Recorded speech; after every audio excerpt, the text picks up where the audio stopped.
दूसरा परिच्छेद। कुमारगिरी योगी था। योगी?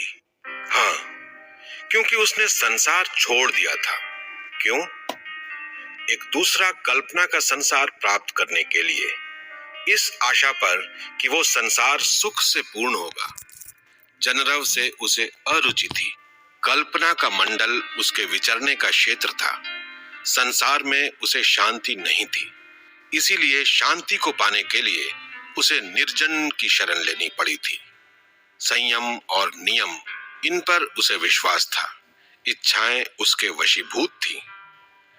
योगी कुमारगिरी में शक्तियां भी थीं, पर वो इन शक्तियों का संचय करने में ही विश्वास करता था, प्रयोग करने में नहीं। एकांत में उसका मन स्थिर रहता था और एकाग्रचित्त होकर वो अभ्यास भी कर सकता था। उसने अपना शरीर तपा दिया था, पर उसको कष्ट न हुआ।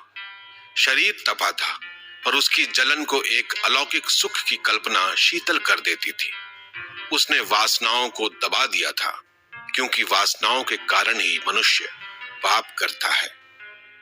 योगी कुमारगिरी सुखी था। विचार सागर में वो डूबा रहता था। उसके सामने इच्छाओं का संसार न था। इच्छाओं के पूर्ण न होने के जनित परिताप न था। उसके जीवन की अकर्मण्यता पर ज्ञान और विचार का आवरण था। सुख कल्पना है, तृप्ति है। प्यास न होने के कारण तृप्ति का कोई वास्तविक महत्व न भी हो, पर ऐसी स्थिति में हृदय पर कोई भार नहीं रहता। कसक की, टीस की अनभिज्ञता प्रधान होती है।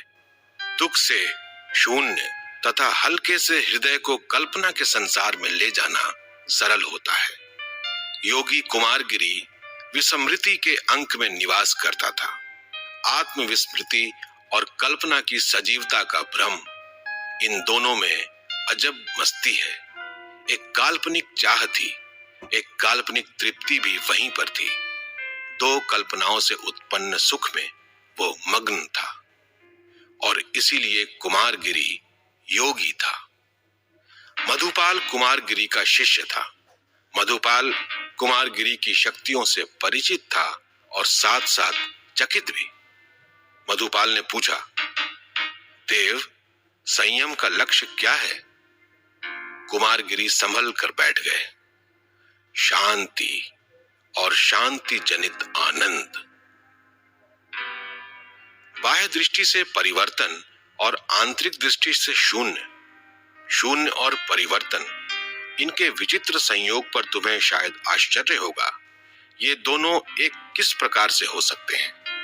ये प्रश्न स्वाभाविक होगा, पर वही स्थिति जहां मनुष्य परिवर्तन और शून्य के भेदभाव से ऊपर उठ जाता है, ज्ञान की अंतिम सीढ़ी है।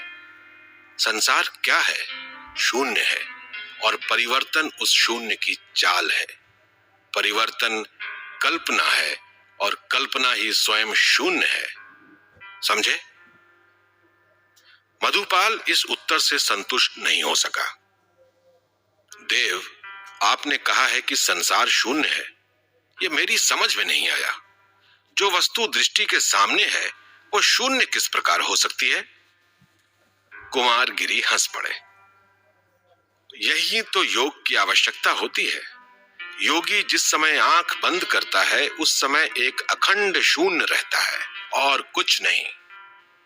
उसी शून्य में सुख दुख, अनुराग विराग, दिन रात, ब्रह्म और माया सब के सब लोप हो जाते हैं। उसी प्रकाशवान शून्य में वो विचरता है और वहीं वो निमग्न हो जाता है। जहां से उसकी उत्पत्ति हुई है, वहीं वो उस काल्पनिक जीवन के कुछ क्षणों के लिए मिल जाता है, और इसी ब्रह्म से युक्त शून्य में सदा के लिए मिल जाने को मुक्ति कहते हैं। इस तरह योगी इसी शरीर के साथ मुक्ति का अनुभव करता है। अपने गुरु के प्रति मधुपाल की श्रद्धा उमड़ पड़ी। गदगद होकर उसने गुरु के चरणों में अपना मस्तक नमा दिया। उसे अपने गुरु के अखंड ज्ञान पर गर्व था और गुरु के अच्युत होने पर विश्वास। इसी समय रत्नांबर ने विशाल देव के साथ कुमारगिरी की कुटी में प्रवेश किया।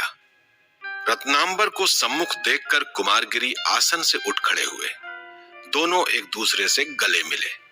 उसके बाद रत्नांबर को आसन देकर कुमारगिरी ने पूछा, आचार्य ने किस लिए ये कष्ट उठाया? निश्चल भाव से रत्नांबर ने उत्तर दिया, अखंड तेज से विभूषित योगी कुमारगिरी से अपने शिष्य को दीक्षित कराने के लिए ही मैं उपस्थित हुआ हूं। कुमारगिरी ने कहा, आचार्य, इस तुच्छ सेवक को आप बहुत बड़ा स्थान दे रहे हैं और मैं उसके लिए सर्वथा अयोग्य हूं। नहीं योगी कुमारगिरी, ये तुम्हारी उदारता है। तुम वास्तव में श्रेष्ठ हो। तुम संसार से बहुत ऊंचे उठ चुके हो और मैं अभी तक संसार में ही हूं। जहां केवल तर्क किसी समस्या को सुलझाने में पर्याप्त नहीं होता, वहां अनुभव की तथा कल्पना की आवश्यकता होती है। तुम में ज्ञान है और कल्पना है, मुझ में केवल अनुभव है। इसीलिए तुम्हारे पास आया हूं। तुम्हारे साथ रहकर मनुष्य जीवन की जटिल से जटिल समस्याओं को सफलतापूर्वक हल करने में समर्थ हो सकेगा। इसीलिए मैं विशाल देव को तुम्हारा शिष्य बनाना चाहता हूं। योगी कुमारगिरी, तुम मेरा अनुरोध न टालोगे और मेरी ये प्रार्थना स्वीकार करोगे। कुमारगिरी ने विशाल देव की ओर देखा। वत्स, जीवन की किस समस्या को सुलझाने के लिए तुम्हें मेरे पास आना पड़ रहा है? विशाल देव ने कुमारगिरी को अभिवादन करके शांत भाव से उत्तर दिया, देव, मैं जानना चाहता हूं कि पाप क्या है। कुमारगिरी हंस पड़े। उनकी हंसी में माधुर्य था। उन्होंने कहा, तुम जानना चाहते हो कि पाप क्या है, पर पाप क्या है ये अधिकतर अनुभव से ही जाना जा सकता है और मेरे साथ रहकर तुम्हें पाप का अनुभव न हो सकेगा। मेरा क्षेत्र है संयम और नियम, और संयम और नियम से पाप दूर रहता है। फिर भी आचार्य का अनुरोध है कि मैं तुम्हें अपना शिष्य बनाऊं। शिष्य बनाने के लिए पहले तुम और आचार्य पर यह स्पष्ट कर देना उचित होगा कि मैं तुम्हें पुण्य का रूप दिखला दूंगा और पुण्य को जानकर तुम पाप का पता लगा सकोगे। कुमारगिरी की बातें सुनकर रत्नांबर मन ही मन मुस्कुराए। उन्होंने कहा, योगी कुमारगिरी, जो तुमने कहा वो उचित कहा। किसी भी समझदार व्यक्ति को इसमें आपत्ति नहीं होगी।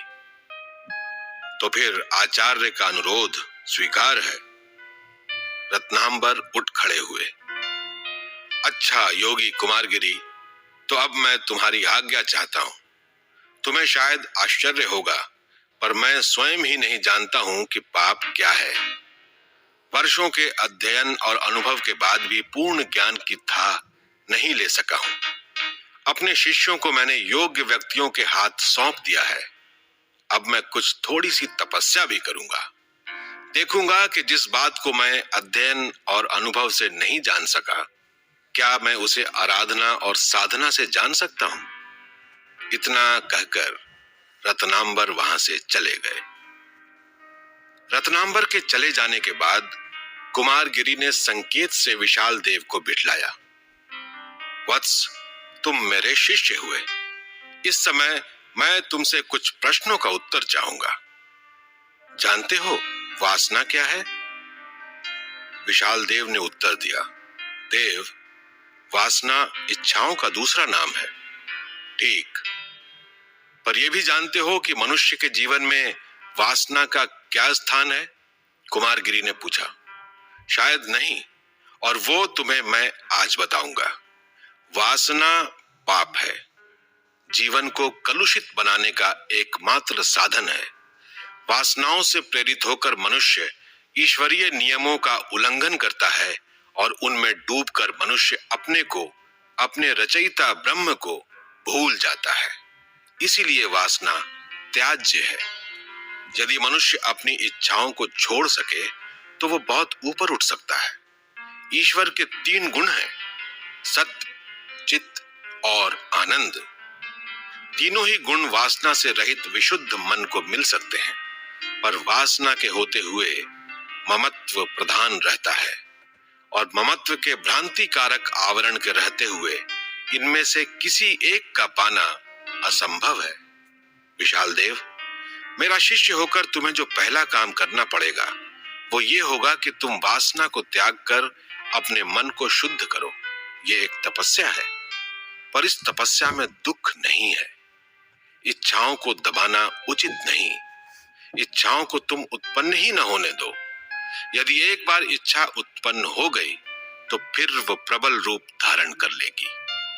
इसीलिए तुम्हारा कर्तव्य होगा इच्छाओं को सदा के लिए मार डालना। बोलो, इतना कर सकोगे? विशाल देव ने उत्तर दिया, देव, इतना करने का प्रयत्न करूंगा। कर सकूंगा या नहीं यह मैं नहीं जानता। आपका बतलाया हुआ मार्ग सरल है, पर उसमें कुछ आपत्ति अवश्य है। वासनाओं का हनन क्या जीवन के सिद्धांतों के प्रतिकूल नहीं है? मनुष्य उत्पन्न होता है क्यों? कर्म करने के लिए। उस समय कर्म करने के साधनों को नष्ट कर देना क्या विधि के विधान के प्रतिकूल नहीं है? देव, जिस समय आप इस संबंध में मेरा भ्रम निवारण कर देंगे उस समय मैं आपके निर्धारित मार्ग पर चलूंगा।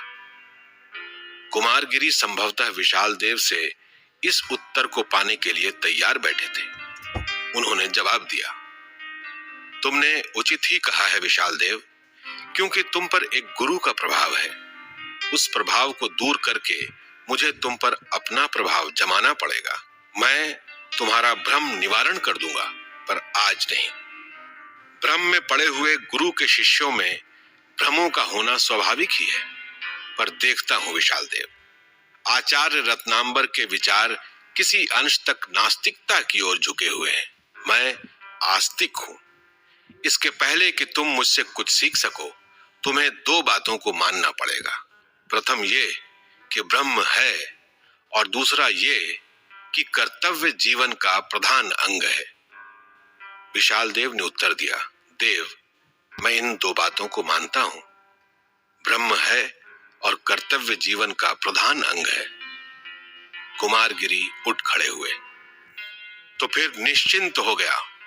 मैं तुम्हें दीक्षा दूंगा और तुम्हें मुक्ति का मार्ग दिखलाकर पाप से परिचित करा दूंगा।